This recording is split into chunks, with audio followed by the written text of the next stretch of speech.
आज हम आपको एक ऐसी खबर दिखाने जा रहे हैं, सुनाने जा रहे हैं, जिसको देखकर और सुनकर आपके रोंगटे खड़े हो जाएंगे। जी हाँ, दिल्ली में बढ़ते कोरोना वायरस की वजह से जो मौत हो रही है, कुछ मौतें ऐसी हो रही हैं, कुछ गरीबों के परिवार की मौत ऐसी हो रही है जिनकी सुनवाई कहीं नहीं हो रही है, ना सरकारी अस्पतालों में हो रही है, और प्राइवेट की तो बात ही अलग है। वहाँ पर इतने दाम हैं कि सोच भी नहीं सकता गरीब वहाँ पर अपना इलाज करवाने के लिए। एक तरफ दिल्ली सरकार के दावे हैं, बेड बढ़ाए गए हैं। दिल्ली सरकार को फेल तो पहले ही तमाम राजनीतिक पार्टियां बता चुकी थी, तमाम लोग बता चुके हैं।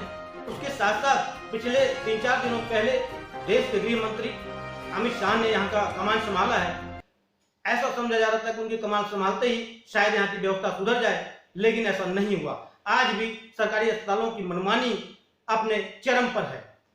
पिछले दिनों हमने आपको एक ऐसी खबर दिखाई थी जहांगीरपुरी के, जहां पर एक कैंसर पीड़ित कोरोना मरीज के परिवार वाले गुहार लगाते लगाते थक गए, लेकिन उनकी सुनवाई नहीं हुई।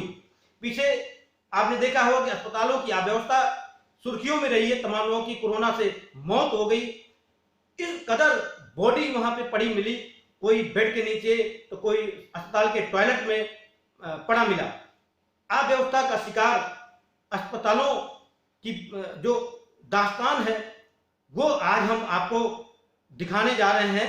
एक ऐसा पेशेंट, एक ऐसी महिला जिसके पति की लेडी हार्डिंग अस्पताल में डेथ हुई है और उनकी करुण पुकार सरकार के कानों तक नहीं पहुंची। ये जिनकी डेथ हुई है उनका नाम है आशुतोष अग्रहणी, करोल बाग निवासी हैं, और उनकी धर्मपत्नी गरिमा गुप्ता रो रो कर अपनी आवाज सरकार तक पहुंचाना चाह रही थी, लेकिन शायद सरकार के कानों पर उनकी आवाज नहीं पहुंची, या फिर सरकार के कानों तक जू नहीं रही। गरिमा गुप्ता रो रो कर अपने पति की डेथ की दास्तान बयां कर रही हैं। आप भी सुनेंगे तो आपकी भी रोंगटे खड़े हो जाएंगे। आपको भी पता चलेगा कि आखिर दिल्ली के अस्पतालों में कितनी अव्यवस्था है। ऐसा माना जा रहा है, ऐसा समझना पड़ेगा कि यदि आप इस कोरोना काल में अपने आप को बचाना चाहते हैं तो आप सरकार पर बिल्कुल डिपेंड ना हो, आप सरकारी अस्पतालों पर बिल्कुल डिपेंड ना हो, क्योंकि वहां पर कोई भरोसा नहीं है कि आपका इलाज होगा, आप बचेंगे कि नहीं बचेंगे। आप स्वयं अपनी सुरक्षा करें।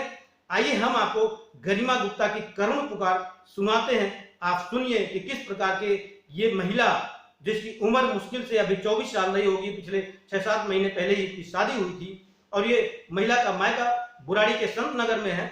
आइए उनकी करुण पुकार, उनकी आवाज हम आपको सुनाते हैं। मैं आशुतोष की वाइफ गरिमा गुप्ता। मेरे पति के साथ बहुत गलत हुआ है, बहुत गलत। लेडी हार्डिंग ने किसी ने भी नहीं साथ दिया। मेरे पति को बहुत ज़्यादा फीवर था, 104 था। हम लोग के पास थर्मामीटर भी था, हम लोग ने नापा 104 था। में हम लोग लेके गए फिर से कि इनको एडमिट कर लो। एडमिट तो कर लिया, लेकिन रिपोर्ट के पीछे उन लोगों ने बेड तक नहीं दिया। मेरे पति को बेड तक नहीं दिया, और रात में 12 बजे गए मेरे पति। फिर उसके बाद 5 बजे तक बैठाए थे, उनको ऑक्सीजन दिया गया, ऑक्सीजन भी ढंग से भी नहीं दी गई। डॉक्टर इधर उधर अपना घूमता रहा, ना मरीज के पास आ रहा है, ना कुछ कर रहा है। मेरी मदर इन लॉ गुहार लगाती रही, कुछ नहीं किया उसने। मेरा पति छटपटा रहा है, मम्मी बहुत गर्मी है।